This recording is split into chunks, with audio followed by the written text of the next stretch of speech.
Andre, I've heard that truck sales are red hot. Well, some of the trucks are red hot and some are not. Okay, so which ones are red hot and which ones are not? Well, we're going to find out on this episode of TFL Talking Trucks podcast.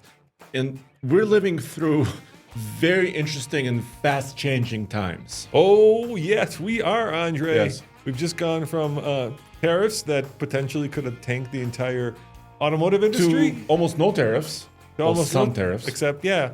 So I don't want to spend a lot of time on the tariffs. As you guys know, the Trump administration threatened and then issued tariffs of 25% on Canadian vehicles and on Mexican vehicles. Then we did some videos. By the time you got your video down, those tariffs were at least put on hold for a month. For 30 days, but Chinese tariffs are still there for 10%, and it affects some vehicles, primarily like Lincoln vehicles that are built in China, and also GM Buick vehicles. The Nautilus, Yes. it's built in China. So, but this is not about that.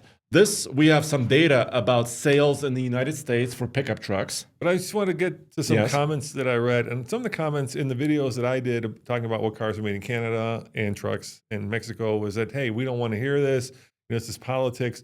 And the reason we report on this is because this is I would say, the cornerstone to all automotive reviews, production, everything, because It affects price. It affects price, and it affects availability of some of those popular vehicles in the land. And various news reports have said that if these tariffs were to go back in place, that car prices would jump from anywhere from 3,000 to 9,000.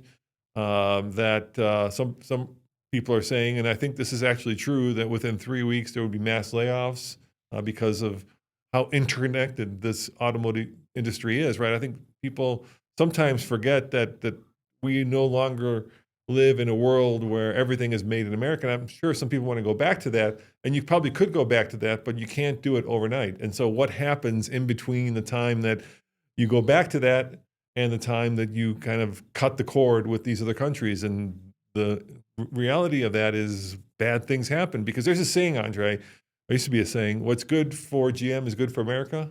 I'm not sure that's true, but I know what's true is that what's bad for GM is bad for America. I mean, these companies employ tens of thousands of people. And if these people get laid off, there's this like knockoff effect. There's pretty common accepted statistic that every one job in the automotive industry affects 7 others because of all the parts suppliers. And so it would be, an economic landslide of bad news if all of a sudden factories started closing down. And the most popular vehicle in the United States is a pickup truck. Yeah, let's talk about that. It's the F-Series, it's the GM trucks, it's the Ram trucks, and the rest. We have some data from Ford. And by the way, here at TFL Studios, and personally me, I'm just speaking for myself right now. Yeah. It's super important, local economy. That's why we support all the local companies. Just look at some of the partners we have. Tent companies, Roof Nest, which is local. Boreas Trailers. Many trailer manufacturers are local. Suspension manufacturers, truck builders. We review a lot of local companies. And these are small companies, by the way, that employ 5, 10, 15, 20 people, maybe more. And we love this stuff, right? And a lot of the stuff that makes it possible is the pickup truck. Yes, and of course, the little known, what was that thing called? The little electric car that was built in Colorado. You remember that thing? It looked like a giant slice of cheese. This little mobility thing. Oh, like little wedge? Yeah, it was a little looking wedge thing? shape. Yeah. We support you too, even though you're out of business because you're local gosh. to us. Yes, we support all Colorado companies in business or not. Yes, that makes sense. Andre, there's no manufacturing of cars or trucks in Colorado. Trailers. A lot of Okay. teardrop trailers are manufactured right here. Boreas campers, Right, but Super Track, Hold on Super here. Tramp campers. You say Boreas or Boreas Yes. as if somebody knows what they are. They know what they are because if you watch TFL Truck and TFL Now videos, you do know what they are. People know Airstream. Airstream is not built in Colorado. No, it's built, I think, Okay. in Indiana. Okay. All right. Well, we've stopped waving the Colorado flag, and let's go back to talking about winners and losers, what trucks sold well, and what trucks didn't sell so well. So I've heard a little bird say, that Ford knocked it out of the park. Yeah, as far as pickup trucks are concerned, Ford is doing super well. Just listen to this. So this is, I have a, if you're watching this on TFL Talk channel on YouTube, I have a spreadsheet from Ford. And I usually love doing this, getting the data directly from the manufacturer, because if you read it somewhere else, there may be some, inconsistency. But Ford themselves said that they sold 58,644 F-Series trucks in January, which is 20% higher than the year prior. This is a huge increase. I mean, good job, Ford. But it's not so good in some other Ford, with some other Ford vehicles as well. Yeah, I'm just Googling this little electric car now that was Okay. built in Colorado. Okay. So wait, hold on. So 20% more. That's a staggering number. It's a huge number for a Ford pickup truck. Do we have a real number to put to that? Like how many units? How many trucks? So yeah, and also we not just have the number of trucks, but also Ford published how many Super Duties they produced and sold in the same period. So this data sometimes is not very clear because usually manufacturers publish data at the highest levels. So just F-Series encompasses F-150, F-250, all the way up to F-600 commercial trucks. But they produced 20,792. Basically, a third of all F-Series trucks were Super Duties. So now we know this specifically based on Ford data. And of course, you can get more granular, but you have to pay different companies, data aggregators who look at registration data across the country, and you can kind of drill down more into this. But now we basically know from Ford, approximately one third of F-Series they sell and they build are Super Duties. All right, Cole. Hey, which Cole, is cool. can you Google this, please, and see if you can find a picture of this? It's called the Fritschel electric automobile. It's How spelled the heck do you spell that? Fritschle. Fritschel. This is this little electric car that was built in Denver in the 90s, way ahead of its time. Nope, that's not it. Or maybe that was 1910. Holy cow. That's a Fritschel. You went to 1910? I think I went too far back. Holy mother. Yeah, that's the wrong one. But it was built in Denver. Holy, I just, see how deep Colorado goes? I mean, we have some automotive and automotive related data here. By the way, a lot of like truck customizers are based in Denver area. A lot of Toyota has a huge presence in Colorado and in Denver. So like Toy Tech, running for tacos, many outdoor company and accessory companies who build vehicles, accessories. all right, Cole, you got to go to YouTube, okay, and go to There it is. Yeah, there it is. You found it. Yeah. What is it?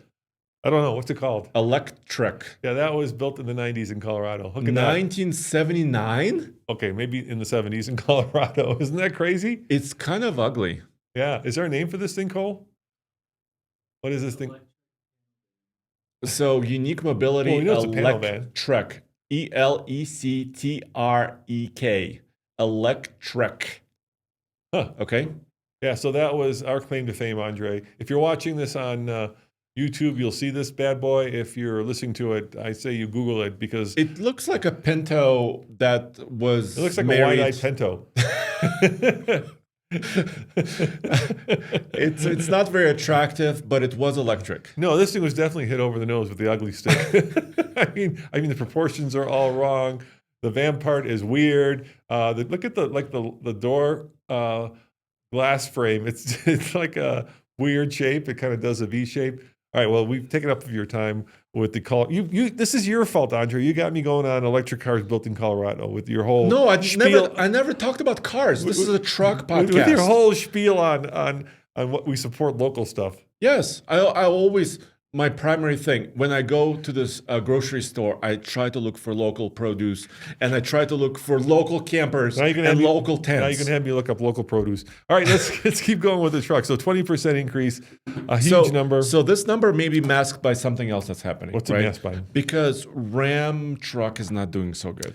So you're saying they had conquest buys? I'm guessing, but Stellantis and Ram did not publish their January numbers yet. Yeah. So I cannot say for sure what's happening with GM right now and Ram because they're publishing on the quarterly schedule as far as their sales numbers and sales data. We do have some Toyota numbers from January, but I think if you're a Ford truck fan and a Ford truck builder, Did I say aficionado? yes, you're loving what's happening at F Series. But you know what? Do you think Ford fans really care? Is it like a Super Bowl? Is it like who scores? Actually, it is Super Bowl weekend. Yeah, I know. That's why I said it. But do you think that this is a serious question? Do you think that like if you buy a Toyota Tundra, do Yeah. you really think that it matters to you how many F-150s Ford sold or how many Silverados Ford sold? Is this like are you keeping score or is this because now you're on Team Tundra? Or Team Ford. So you are Yeah. keeping score? I don't know. So I have. Okay. But Well, that's your but job. I'm a managing editor of Yeah. TFL Truck. How about you let us know? But whenever we do either a written posts about sales data or some videos related to this, they usually get a lot of comments from you guys, the audience. And I think it's competition, right? We're watching Super Bowl because it's a competition between two football teams. I want to know how does, if I own a Ford truck. But there are more than two teams. There's Yes. a bunch of teams. Yes, and that's why I think competition drives a lot of people. And I think when you're looking at how one truck sells versus another. Let me ask you this. Yes.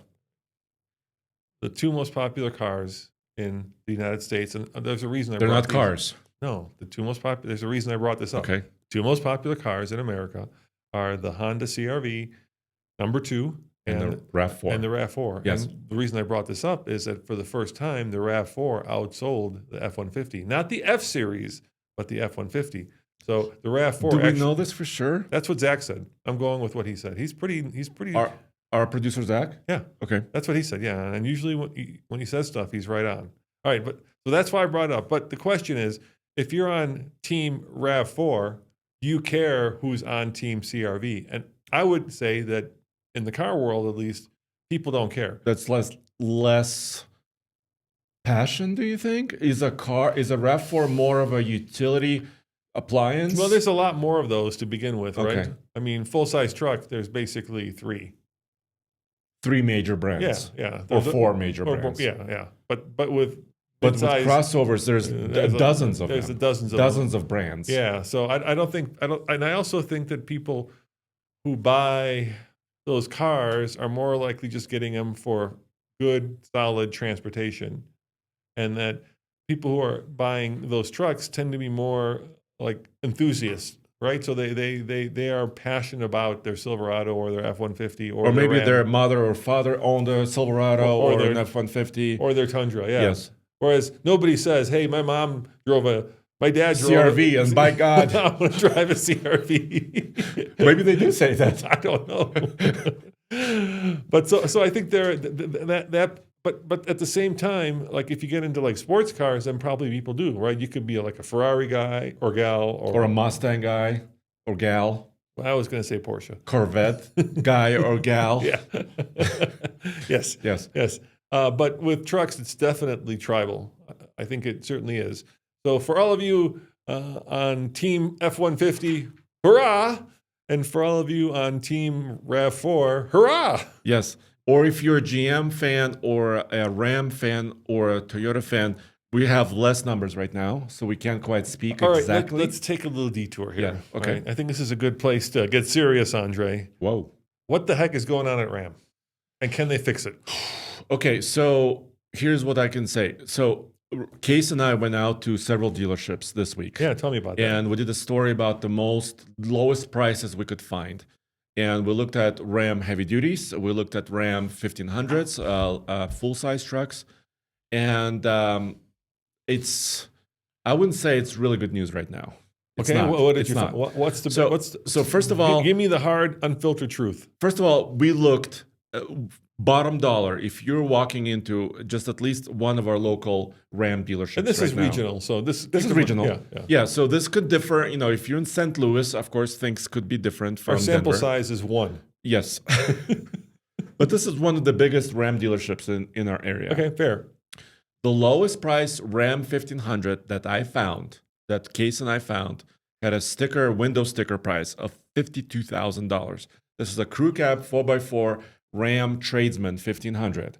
52 grand. That's a high number. Was it- It was discounted. Was it a classic or was it No, an it was a old brand new classic? one. It was a new one. Okay. But it had a Pentastar V6, Oof. a 3.6 liter V6 under the hood. So not a lot of power. And I think our producer Cole is picked this out. So this white truck, if you're watching us, was 52 minus. I think it had about $4,000 of discounts. It has e-torque. Pentastar has Yeah, e-torque. Yeah. yeah. Really? Okay. Well, it's just a mild hybrid system Yeah. that they still have it, and it's labeled right there on the hood. And it's white. Of course, it's white with steelies. Yeah. So that's a high price as an entry point, at least at this particular dealership. So was that Silverado next to a cheaper? No, because Okay. it's a heavy duty. Oh. That's a big boy. All right, well, That's did you a big find? boy. Okay, let me ask you. Did you find cheaper?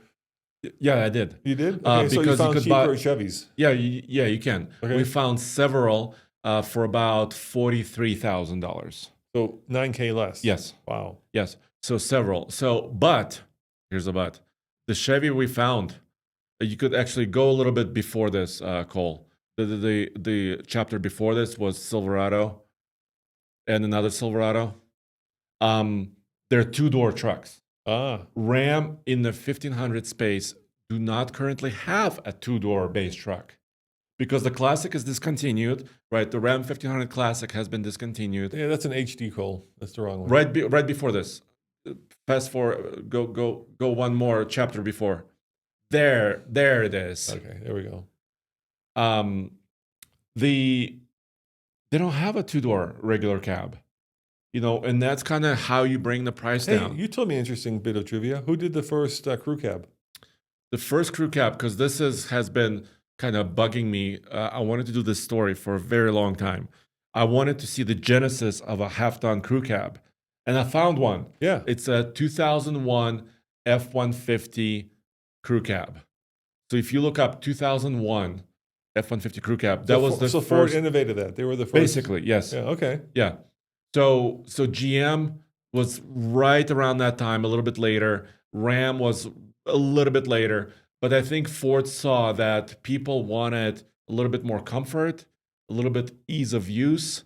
They had, they wanted to bring a lot of people because before 2001, there were heavy duty vehicles. Remember, we had that truck actually. Do you remember? We had it with the Axis cab, and a little door that opened up the other Yes. way, but not the full crew cab. Right. Before that, you could buy a heavy duty truck, a diesel truck that was kind of clunky. I mean, it was kind of big and utilitarian and kind of hard to use every day. But Ford kind of saw the need for the F-150 crew cab, and they did it in 2001. All right, so let's go back to what we were talking about, which is why Ram might be in trouble. So your thesis, Andre, is that Ram is in trouble because their trucks are too expensive. And they don't have a lot of options. Okay, You see what I'm saying? No, explain that to me. So two-door truck is non-existent right now. Yeah, They don't have a mid-size truck. they At don't. all. I don't know why the Dakota isn't around. No, it's not around. I mean, there's one word, right? Gladiator. Yes, Gladiators are around, which are also kind of pricey. Yeah. Okay. Very pricey. So we saw a Gladiator at we calculated about $48,000. Then their heavy duties the new ones are not out yet, and they're discounting really heavily the existing heavy duties. We saw that also. The Ram heavy duty Cummins Laramie, so pretty nicely equipped. We saw up to 20 grand off. $20,000 off on an existing heavy duty. So there is some good news here, and that is that Ram has recently announced that Tim Kuniskis has come out of retirement to be the head of Ram. That's the good news, and the reason I say that, Andre, is because Tim certainly knows how to play hardball when it comes to pricing, when it comes to because as head of Dodge, he was always, or the brand and him were always the underdog, right? They were always out there fighting the Camaro, fighting against the Mustang, and they created some pretty interesting products. With one word, I will name it: Hellcat. Hellcat V8 power, and I think Tim Kuniskis understands the American market. Supercharged V8 power, but he was helpful. He was part of the team who created the TRX. Yes, he pushed for that as well, to Ram TRX. But I've read some interviews with Tim, and he's learning, or he's not traditionally been a truck person. Okay. And this might be a problem because I understand that he did really well in selling Hellcats and Chargers and Challengers to muscle car fans, but it's a different beast when you're selling trucks to people who use them for utility. That's why there's been this incredible, war having to do with almost anything in the truck, be it the tailgate, be it the torque numbers, right? Be it its towing numbers. And this is very different from what he's used to, right? He pioneered kind of that roadkill nights, right, where people would show up and they go drag racing. But trucks are different. These are tools but also very numerically driven, and also enthusiasm driven, right? To some extent. Yeah. But a lot of truck sales are fleet sales. Those certainly aren't enthusiasts. I mean, if you go to Johnson's where you shot this video, you'll see hundreds of trucks and they're all white, right? That's not because they're being sold to it's you on and purpose. me. They're being sold to fleets. Yeah. And so I'm just wondering if you can take the strategy that he applied to Dodge and also apply it to Ram. I get that, he created the TRX, and that was also an answer to Ford. So Ford really created the first desert truck, and that was the Raptor.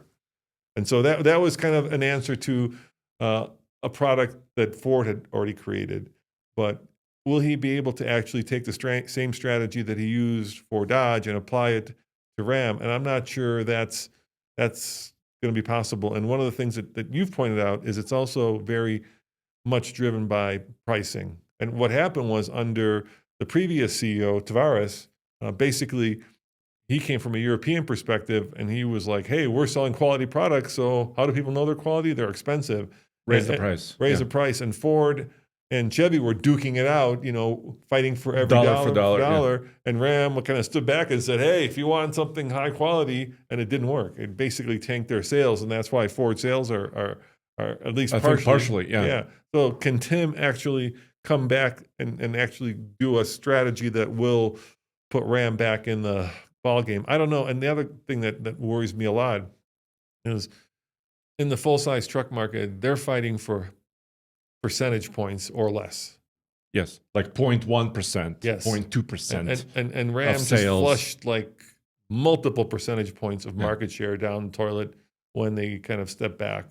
And they have faith. They took decades to get there, and then within less than a year, all that evaporated. So I have faith in Tim, and I have faith in the Ram team. I don't want to be Debbie Downer, but there's a lot of work ahead. Can I add a little bit of humor to this? Oh, yes, please. More humor, the better. So I've been doing my research on the Super Bowl commercials this morning. Yes. I watched many of them. I think I watched about 14 Super Bowl commercials this morning. This is a Friday before the Sunday. And there was only one automotive commercial. Everything else had to do with food, chips, beer. Etc. But there was one automotive commercial, and it was Ram. All right. And Ram they hired Glenn Powell. Can we play that? Can we play that commercial? I think so. Yeah. If Cole goes to Ram Truck's YouTube page, he can. I haven't seen this. I'm dying to see it. So it's fun. Yeah. Glenn Powell is an actor, right? He did the Twisters movie. Yeah. And now he's appearing in a Super Bowl commercial for Ram, and they have a long version of it. Do you want to just listen to it a little bit? Oh, we can't play the audio. All right. That's okay. But it's called The Three Bears, really Goldilocks. And he's playing Goldilocks. Yeah, so he is called Goldilocks, and it's fun. And basically what they're doing with this commercial is that they're showing not him wearing a wig, but him, watch this, Roman, bam. He sees the trucks. He sees the trucks, the Ram Charger, the Ram RHO, and the Ram Heavy Duty. Yep. The Three Bears, right? So the Ram Charger is their range extended electric vehicle. And now there's a Dragon spitting fire. Yes, that's the heavy duty truck that's coming out within the month of right now. And now he's barbecuing the Dragon. He barbecued the Dragon, yes. Yeah. He ate the Dragon. And also the RHO is their new sport truck. So Ram at least is this was a big investment, by the way. They spent a lot of money, I'm sure, to making this production, hiring the actors, and also paying for the time at Super Bowl. Yeah, now there's a volcano that he just jumped. He jumped a volcano in the RHO. Yes. Yeah. Wow. It's that is a fun story. And his children are asking, Dad, what are you doing? He's a handsome man, Andre. He's very handsome. I got a man crush just watching this. Yes. He looks good with short or long hair. And there are the bears. Oh Do yeah, you see the bears? yeah, and the baby bear. Yeah, Yes. yeah, Yes. that's a good commercial. Yeah, you guys should seek it out if you're online. Go check it out on Ram's website. It's really good. Is that So the long version we just watched? yes, that's the Okay. long version. It's Cool. 90 seconds. Yeah. All right. So I have faith. So first of all, Super Bowl commercial. It's one of the only automotive commercials out there. So they're spending some money. They're trying to reestablish the brand. Tim also went on record to say he needs desperately a more affordable truck. Unfortunately, this means that a midsize truck that he announced, he didn't say Dakota, by the way. He did not say, he didn't name it by name, but he said in 2027, we should see a midsize truck. Oh, it's too late. But Too it's little, 2 years away. It's too little, too late. Yes. You know, I mean, how many tacos is Toyota selling? Quarter million, something like that? Toyota is they're back on track. Yeah. They're selling 250,000 Tacomas per year. Yeah, and then now Ford, of course, is also selling Mavericks, right? Yeah. Which Wait. Which are actually down. Don't go to Maverick yet. Okay. Let's go to Ranger. Let's talk about Ranger. Let's go to Ranger first.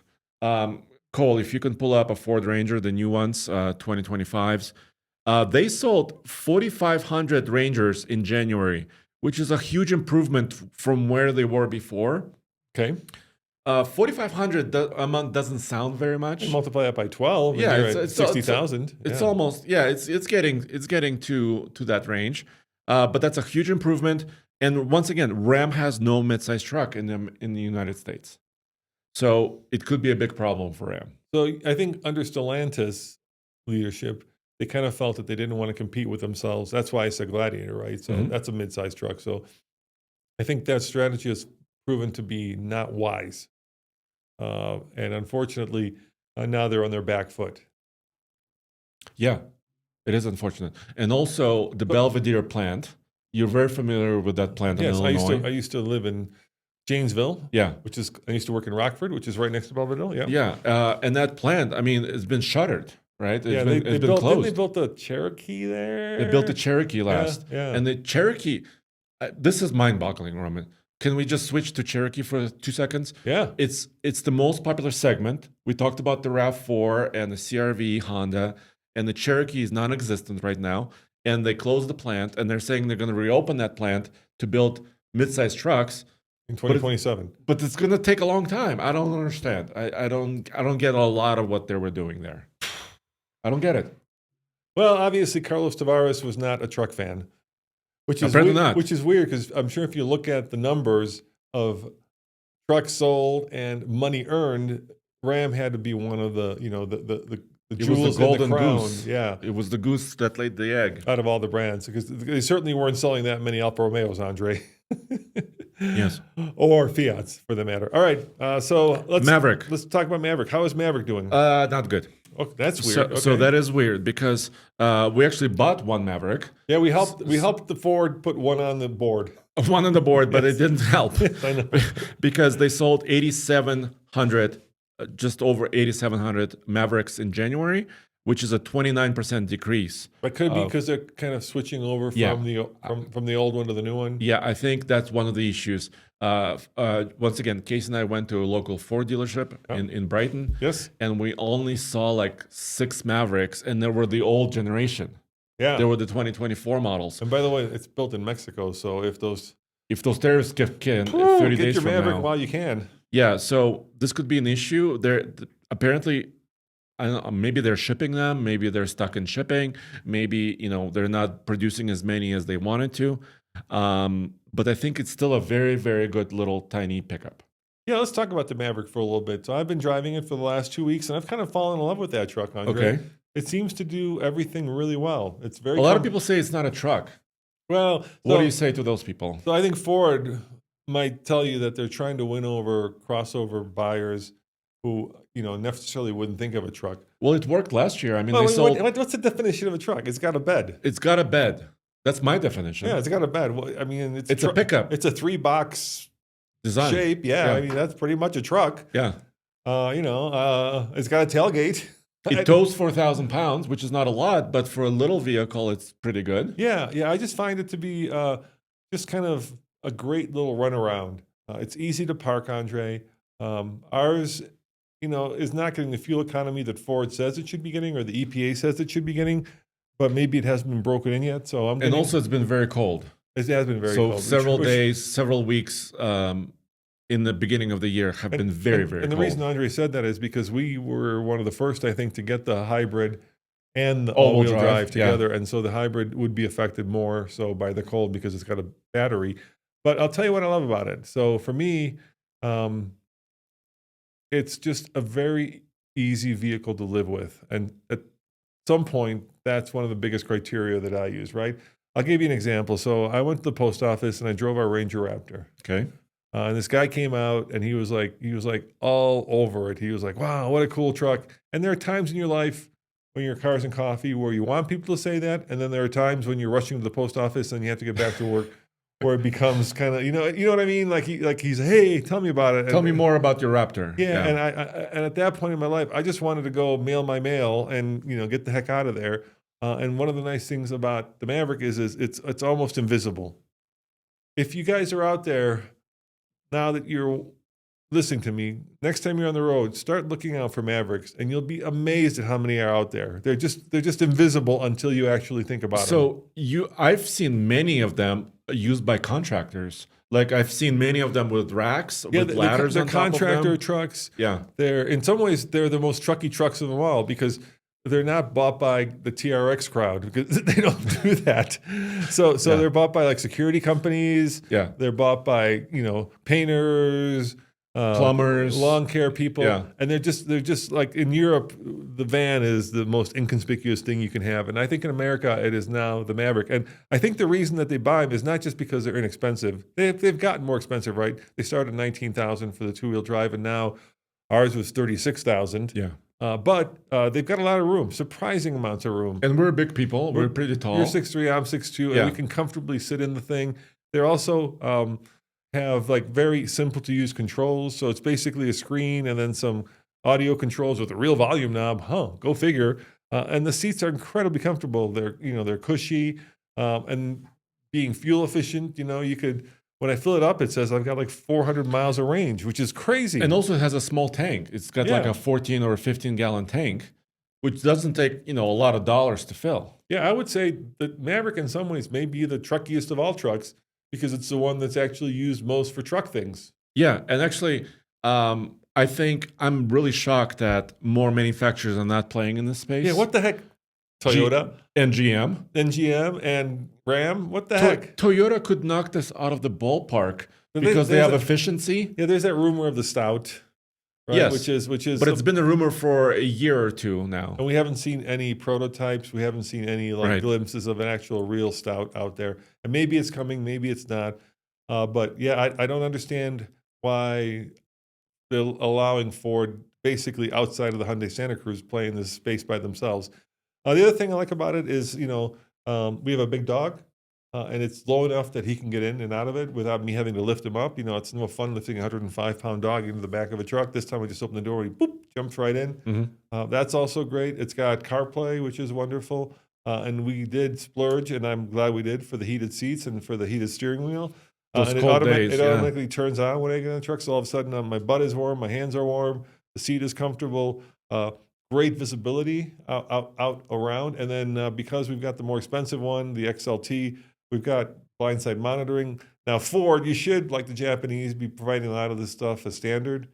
Unfortunately, American and you have to pay manufacturers additional. don't. Yeah. But it feels like it's relatively safe and it's super easy to drive. And, the CVT, even though it's a planetary gear, said doesn't bother you as much as I thought it would. Because the thing's not fast, so I'm never like hustling it around anyway. You know what I mean? I'm never out there like, hey, let's see if I can race this Tesla because I will lose. I guess I could beat. But that's not the point of this little guy. No, I probably could beat like a Ducheveau or a Cinquecento. Sorry, I'm putting car talk. But yeah, and then the bed I haven't used very much yet. But like today, we're going to be moving some boxes, and it's great for that. We had it bedlined, right? Bedlined, yeah, with Line-X. So now I'm not afraid to throw sharp and pointy things in there. I would say it's my favorite truck of the year so far. So they sold about 131,000 of them last year. That's a lot. And I predict they're going to bounce back. If they can ship more trucks, unfortunately, if the Mexico-US relationship is going to get tougher. It's not going to help the Maverick. It's going to hurt the Maverick.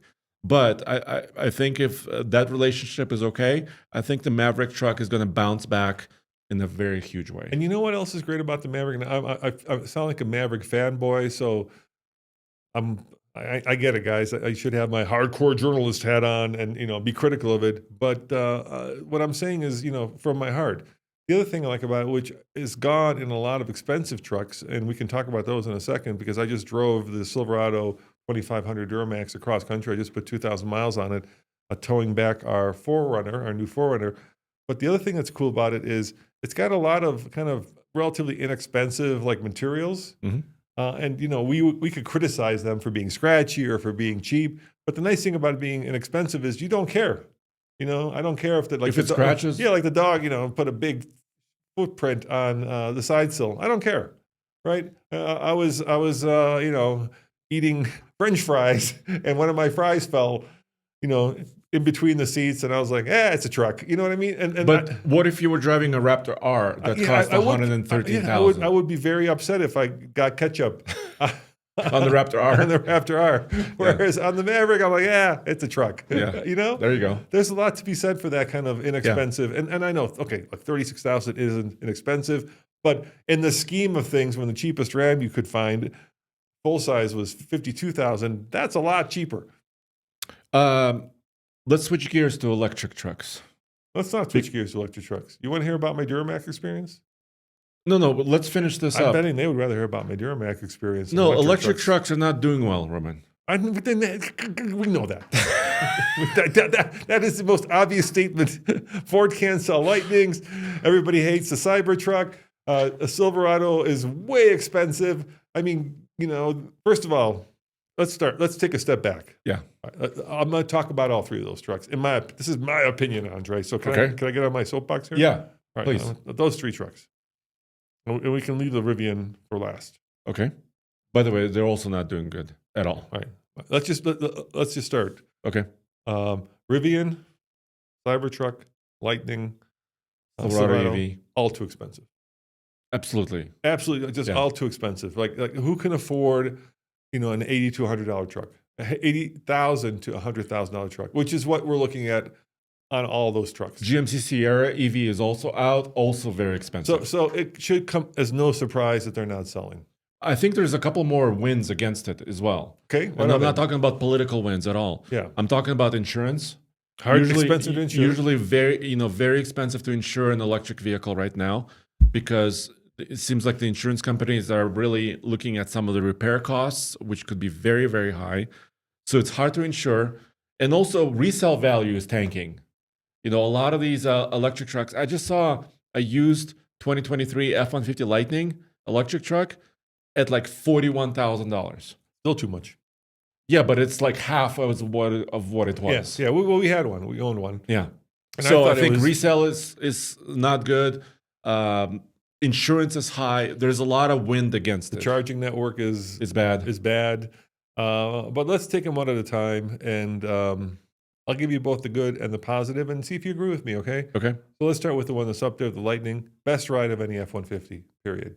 Very quiet, very powerful. Yeah. Nice. I gotta say, Andre, as much as I was just whining and whinging about how expensive they are, instant torque.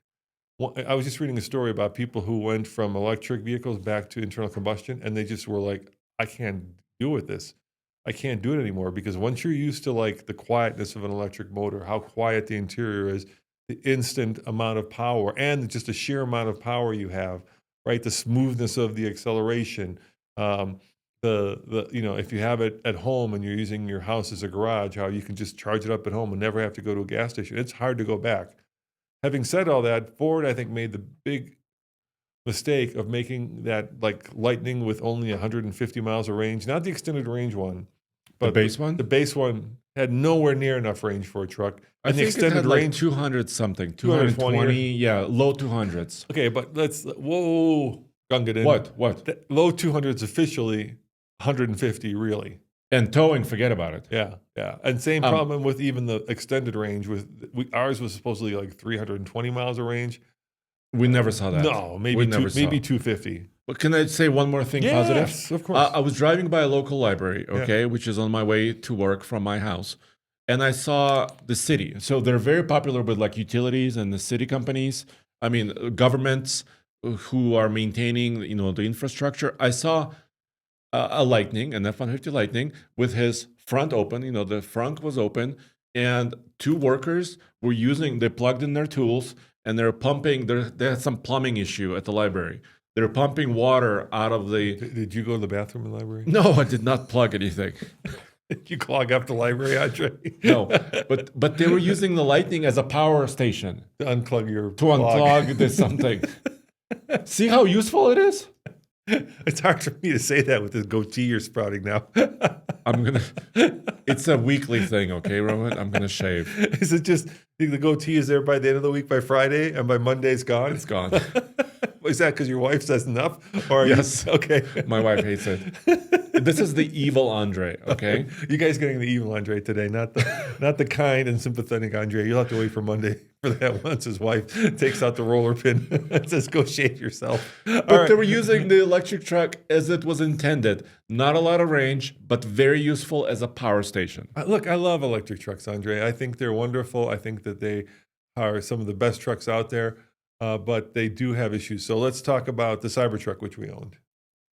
So much technology. I mean, first vehicle to steer by wire, rear wheel steering, air suspension. It will drive itself if you monitor it. Yeah, with FSD. Yeah. It'll drive itself. I mean, it is technology to the 10th degree. And of course, we're not going to talk about Elon Musk right now because that's a whole nother topic, but let's just keep him out of it. Just as a product, the vehicle is incredible.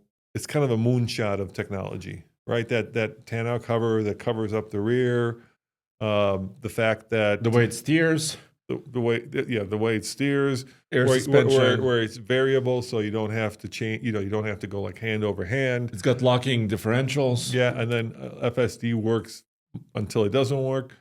And the biggest problem with that truck is it's become such a political hot potato, right? Because it stands for basically, to a lot of people, everything that's wrong with Musk, right? The truck and is the values are tanking of them. Yes. The price of the Cybertruck. Yeah, because is a problem. every YouTuber who wanted one bought one. Yeah, So- and now they're trying to sell it. Yeah, so the style, of course, extremely polarizing. At first, I think it worked for the vehicle, right? Because this was the buzziest, the fizziest vehicle, not just truck, but vehicle out there. But eventually, I think public opinion and truck by opinion hardened against it, right? Eventually, all the people that were squawking and complaining about how, it's dangerous and poorly built and how things are falling off of it, yada, yada. You've heard all those videos. You've seen all the videos where it gets stuck in snow. I think eventually that congealed into this public belief that the truck is dangerous, unreliable, expensive, which it is, and of course you can't divorce Musk from it. Kind of a physical manifestation of what they believe he's doing now or not doing. And the biggest issue for him, of course, is that they're not selling. Right. Maybe he doesn't care about Tesla. I don't know. He seems too busy dealing with the federal government. You know what? I don't know. And they don't really publish really accurate numbers anyway. Right. Because they lump it in, with Tesla semi-truck. But here's how you can tell it's not vehicle. selling. They keep lowering the price in the used car market. Right now, for a long time, dang, they were selling for twice. You could double the price. Huge markups. Yeah. And now they're, if you can get 80 for one, you're probably doing well. They're doing incentives to sell them, right? So they're lowering the lease price. I mean, you can tell it's a company that is working very hard to sell something that people don't necessarily want to buy. Exactly. And yeah, once again, we don't have like GM data, the latest numbers, but this is the part that I feel is a shame because I actually really like the truck, but you can't divorce it from all everything the else. politics Yeah. now. Yeah, It's you too can't. late. Yeah. It's just too late. But as a truck, should I say cyber car? Because it really is more of a cyber car than a cyber truck. I really enjoyed the thing. I enjoyed driving it. I enjoyed the way that the styling looked. I don't mind the styling. I actually It's think quick. It's comfortable. yeah, it's very different. There's nothing else like it on the It doesn't have road. a good visibility. I mean, No, for a it doesn't have driver, good visibility. but it is comfortable and it is quick and it's fairly useful. All right, let's move on to the Silverado EV. Yes. It's kind of early days for that. I mean, they just came out, but once again, very expensive. A lot Yeah. of range, a lot of battery, but a lot of money. So yeah, this is an issue. We saw a couple at the dealership once again when we were there. They're sitting on the lot. Also, we saw a couple Sierra EVs as well. Some of the Edition 1 Dude, Sierra those EV Denali's. RSTs are like 100K. They're 100K. The work truck Silverado is still like 75K. Yeah. That's like Ram RHO money. So You could buy an RHO for the same money. I had to go down and visit my in-laws, actually Tommy's in-laws, to be fair, in the Springs, and I had the Silverado EV with Super Cruise. Yes. It drove all the way down. It was really nice. Okay. I mean, that stretch from Denver to Colorado Springs is kind of a bear, right? Because there's construction, Traffic, yeah. and it didn't put a foot wrong. So they're expanding the lineup, right? The LT we recently had, that's the truck I think you're talking about.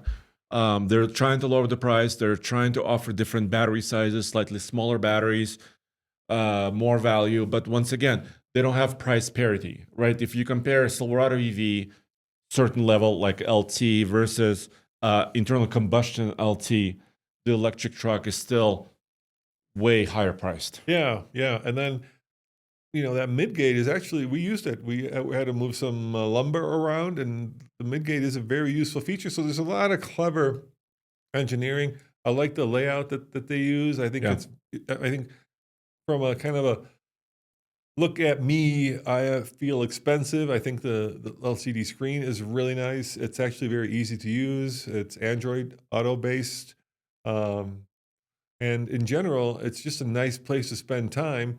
And it has tons of range, right? I think I want to say on a full charge, it goes 400. It's crazy. I mean, even with the smaller batteries, higher batteries ones approach 500 miles. And if you could sell it for 60K, I think you'd have a hit on your. But you can't right now. You can't. 200 kilowatt hour battery is going to be is expensive. So yeah, it's a good truck. So that's where we are with electric trucks. Well, we forgot the Rivian. Don't want to. Well, we've also had the second gen Rivian, right? It's very impressive. I love the Rivian style. I think their design is really, really attractive still, even 3 years later, right? Their exterior looks good. This was the belle of the ball, right? This was the one that got the whole electric truck world moving. Yeah. When they unveiled it in LA several years ago, and it had all this clever engineering, right? The pass through for the performance, the speed. Yeah. 4 motors, holy cannoli, off-road capable, beautiful interior. It just had a lot going for it, and it set off the whole electric truck craze. And it also set the bar for how much electric truck costs. And when it was the only game in town, people were willing to pay it when it was new and different and unusual. But now same problem. The thing's $100,000. Yeah, most of them. You can start at it starts at 72, but it's almost impossible to find the 72,000 one. Yeah. Once again, quite expensive. Even though they improved a lot about it, they improved the motors, the battery enclosures, the interior wiring. A lot of the stuff you cannot see. Yeah, which is problematic. You cannot see the wiring harnesses. You cannot see the motors. So they're doing a lot of improvements, but they're also struggling to sell them. All right. Well, let's do a little bit of a shout out to all of our diesel truck fans, because I'm going to talk about what it was like to tow with the new Silverado HD Trail Boss. Heck yeah. We actually have a story about this on our website as well. Yeah. TFLtruck.com. You could see that there as well. So I hadn't driven, you've done a lot with that truck, right? You towed heavy with it. You've iked it. I haven't really driven it much since we bought it. And it was a real eye opener because how much was that truck? So it's stickered for about 77-ish. We had a couple of grand, discount. So I think we bought it for around $74,000.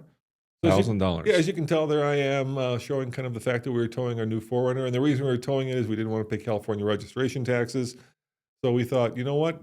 Let's just trade in the G-Wagon, which, by the way, we lost a lot of money on. G-Wagon is gone. Yeah, we lost 10K, as we always do, Andre.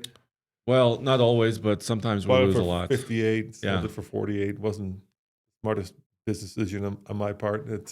That's on me anyway. So we No, but bought. sometimes we buy vehicles that we love, Yeah, yeah. and we always wanted a G Yeah, wagon, yeah. Well, I right? did. Yeah, I was. It was a passion thing, and I feel Yeah. bad about it.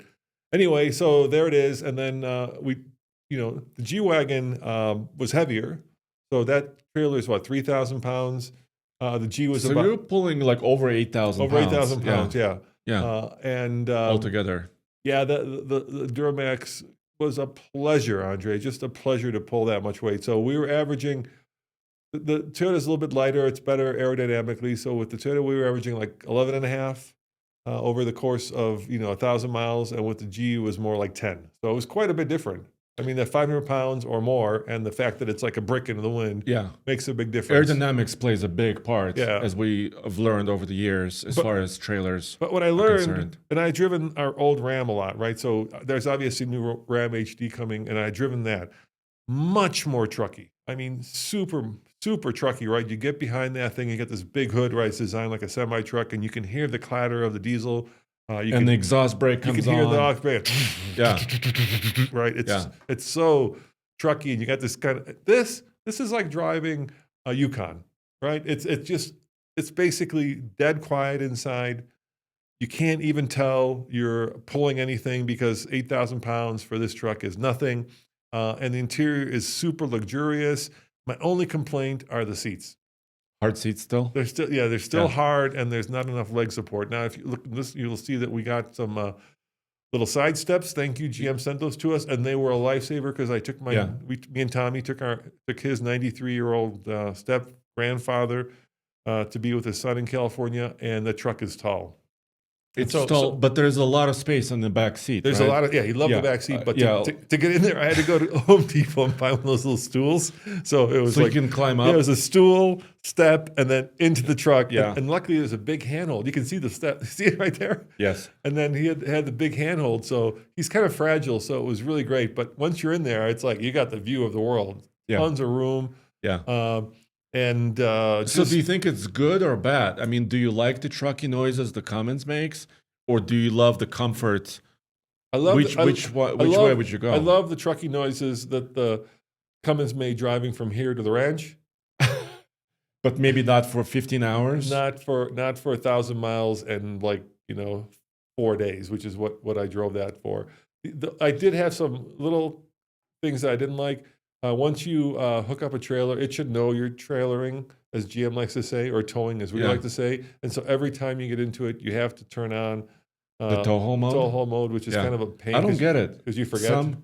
Some manufacturers are better at that than others. I don't understand And why. then the other one, you can see it there, you have to also turn on the exhaust brake, which is actually really good. We were coming down the Ike Gauntlet, and Tommy's like, I don't think this thing is doing anything. And I'm like, okay, turn it off. And the second he turned it off, the truck went like 9,000 RPM. It was like, trying to grade shift, trying to hold the speed. And then the second he turned the exhaust brake on, it just relaxed and made driving so much easier.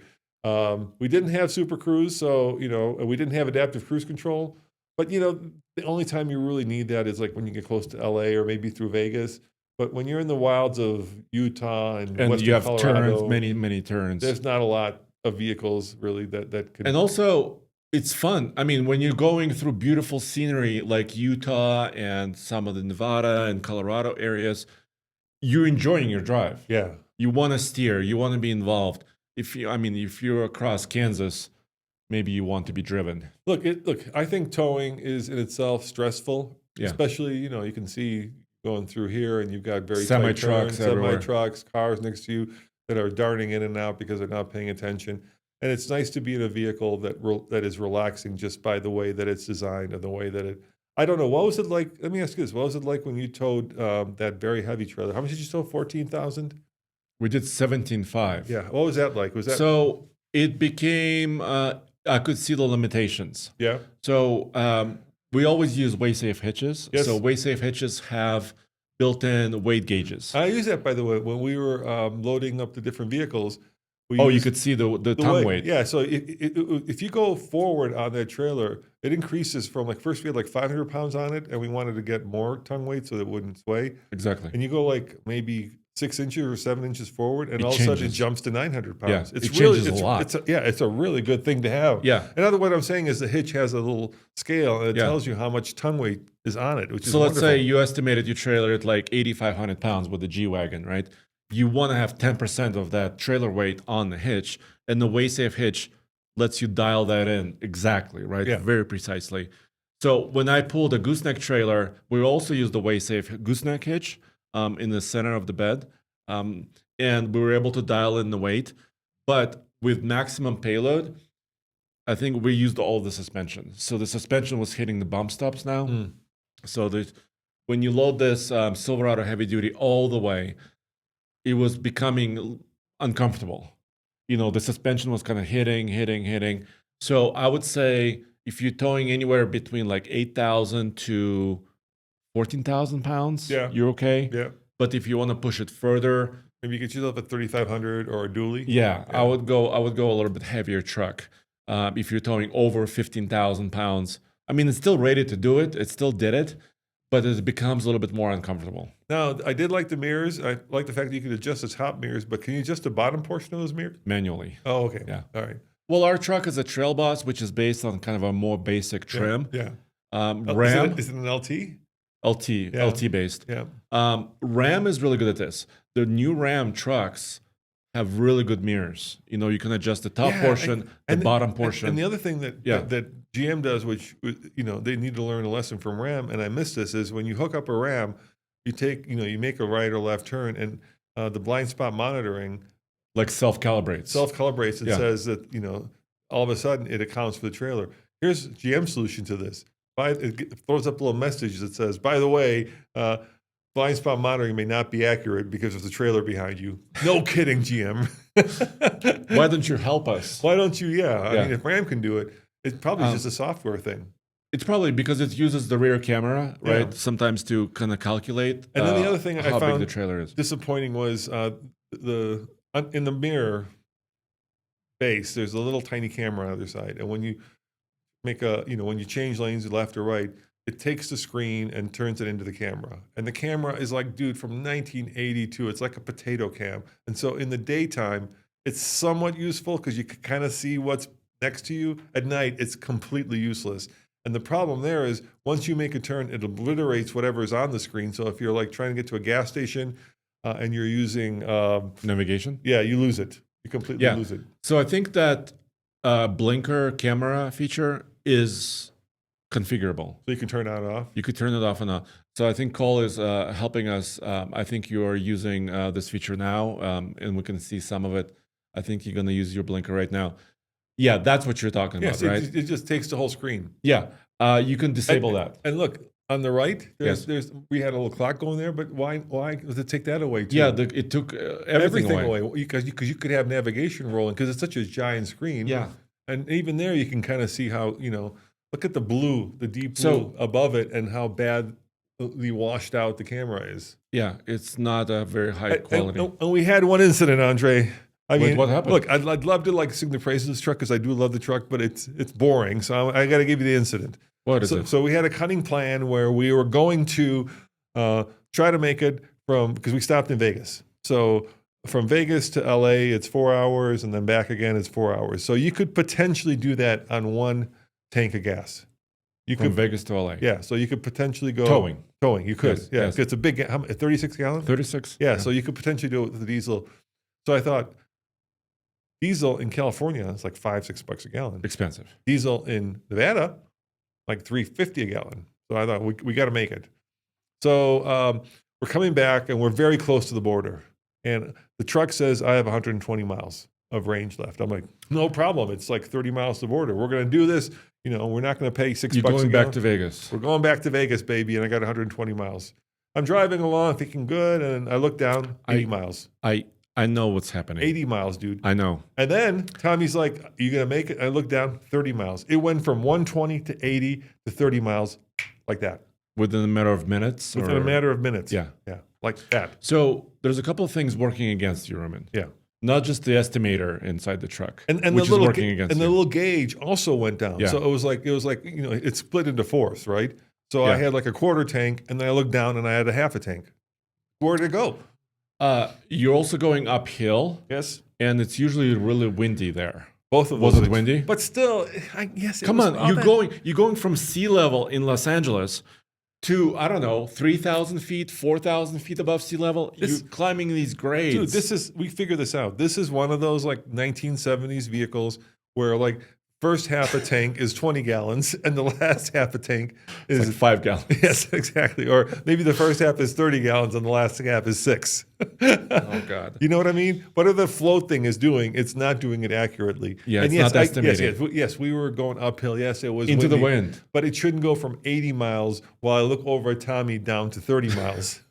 And then, of course, we had to stop in California. We had to pay $6.20 a gallon, which is crazy. Yeah. So yeah, that was no bueno. But You know which trucks are better at estimating? Who? Electric. Yeah. Because you can see every percentage point, right? You could see every percent of the battery. And with a fuel tank like this, it's hard to estimate that. Yeah. So otherwise, I love the truck. I'm curious to see what Ram's going to come back with. Are you going to go drive the new Ram heavy Heck duty? yeah. When's that? Heck yeah. It's expected by mid-March. Okay. Mid to late March. So soon. Yes. Right. So now you saw it. You went and looked at it. Yeah. So we have many videos about the new 2025 Ram heavy duties. They have the new Cummins engine. They have a new 8-speed automatic ZF transmission. And we get to drive them a lot in March. I can't wait. I can't wait. I can't wait either. You think it'll still have that like? You think it'll be more like this, or you think it'll be?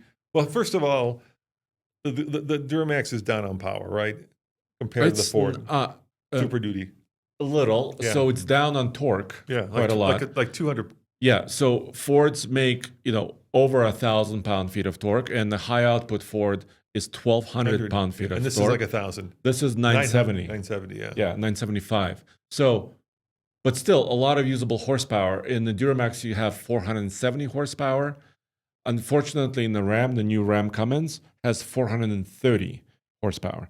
So Ram did not prioritize horsepower, but they're telling us that it's going to be more efficient powertrain. It's going to be very, much quicker. I cannot wait. Hey, by the way, what the heck is up with DEF pricing? So you go to a gas station. I saw it. DEF, we had enough. $34 for that little whatever it is container. Wait, 34? 34. That's robbery. That's what it is at a gas station. It's robbery. Not at a truck stop, a gas station. Okay. You know how much it is at Sam's Club or Costco?